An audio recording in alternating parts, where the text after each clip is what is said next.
Hype nga lang ba ang JMCY setting spray?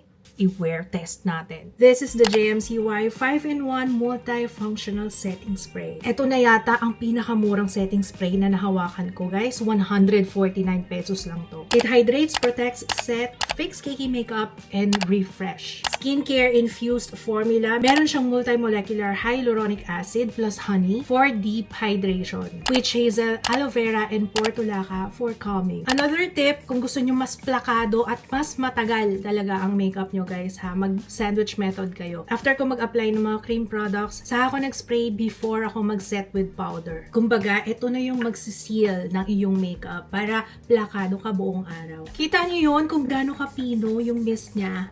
Wow! May nakikita ba kayong malalaking droplets? Wala, diba? Kung powdery ang makeup nyo, use a setting spray para mag-melt yung makeup into your skin. Fixing spray naman to lock in your makeup para mas maging long-lasting siya and transfer-proof. Alright, our makeup is done. Ready na tayo for today. Time now is 9:44 and i-wear test natin to buong araw on my oily skin. Opo, I'll be back later. Ito yung makeup natin on natural lighting. As you can see, mayroon siyang glow. Ano? Ang ganda.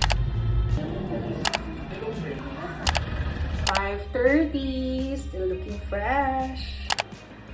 10:41, and ito na yung ating face. Alam nyo ba, ano yung patungkil dyan? Eyeshadow yan. Yung eyeshadow ko, tingnan nyo. Oh, andyan pa din. At saka minimal creasing ah. Blush, bronzer, contour, andyan pa rin. Wait lang, nag-update ako. Ano ba yan? Oh, fresh mo ah. Hello.